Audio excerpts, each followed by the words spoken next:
मैथिली ठाकुर इस वक्त बीजेपी में शामिल होंगी थोड़ी देर में, ये कहा जा रहा है। और यह भी कहा जा रहा है कि अलीनगर की सीट से वो विधानसभा का चुनाव भी लड़ सकती है। काफी कम मार्जिन से पिछली बार वीआईपी के उम्मीदवार यहां से जीते थे। ये तस्वीरें हम सीधे दिखा रहे हैं। अलीनगर विधानसभा से चुनाव लड़ने की तैयारी बीजेपी के दफ्तर में, पटना में, वहां पर मैथिली ठाकुर पहुंची हुई है। दिलीप जायसवाल देख सकते हैं हम, भारतीय जनता पार्टी के बिहार के अध्यक्ष हैं। विनोद तावड़े भारतीय जनता पार्टी के इंचार्ज है, जनरल सेक्रेटरी, वो भी इस प्रेस कॉन्फ्रेंस में हम देख सकते हैं। और मैथिली ठाकुर वो भी यहां पर शामिल हो रही है बीजेपी के भीतर। जरा सुनते हैं क्या बोल रहे हैं। और इस मीडिया सेंटर में हमें बहुत खुशी हो रही है कि हमारे बीच दो ऐसे हस्ती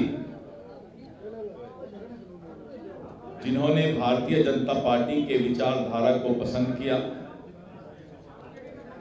और भारतीय जनता पार्टी में आज अपना ज्वाइनिंग उनका हो रहा है।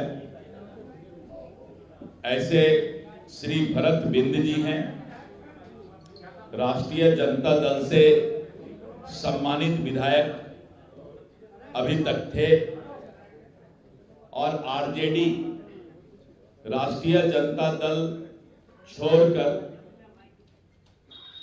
आज भारतीय जनता पार्टी में उनका ज्वाइनिंग हुआ है।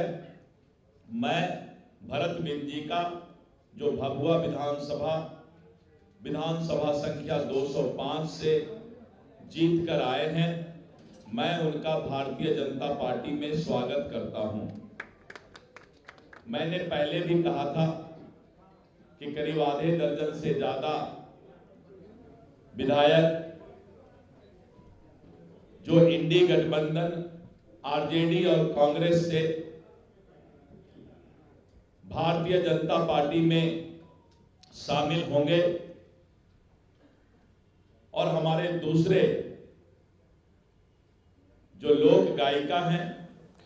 तो शशि भूषण हमारे साथ जुड़े हुए हैं। आरजेडी के विधायक भी भारतीय जनता पार्टी में शामिल हो रहे हैं और मैथिली ठाकुर भी भारतीय जनता पार्टी में शामिल हो रही है। और अलीनगर से वहां के जो सिटिंग विधायक है उनका टिकट कट सकता है। हालांकि काफी कम मार्जिन से वो पिछली बार हारे थे, लेकिन उसके बावजूद भी क्या इसके वजह से एक बार फिर असहमति बन सकती है? क्योंकि गिरिराज सिंह पहले से ही इस बात को लेकर कह रहे हैं कि भाई फील गुड नहीं है, फील गुड पर भरोसा मत रखिए।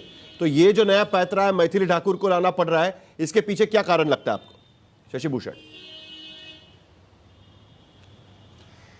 साहिल, देखिए, मैथिली ठाकुर एक तो नए चेहरा हैं और अभी 25 साल की जो उम्र सीमा है उसको 2 महीने पहले उन्होंने पार किया है। लोक गायिका हैं और मिथिला में बहुत इम्पैक्ट है उनकी गायकी का। तो बीजेपी के लिए एक बड़ा चेहरा, युवा चेहरा होंगी, उसको कोशिश है बीजेपी अपने साथ जोड़ रही है। अलीनगर से उनको टिकट इसलिए भी दिया जा रहा है क्योंकि जो मिश्री लाल यादव हैं, मिश्री लाल यादव का टिकट पहले ही बीजेपी ने एक तरह से काट रखा है।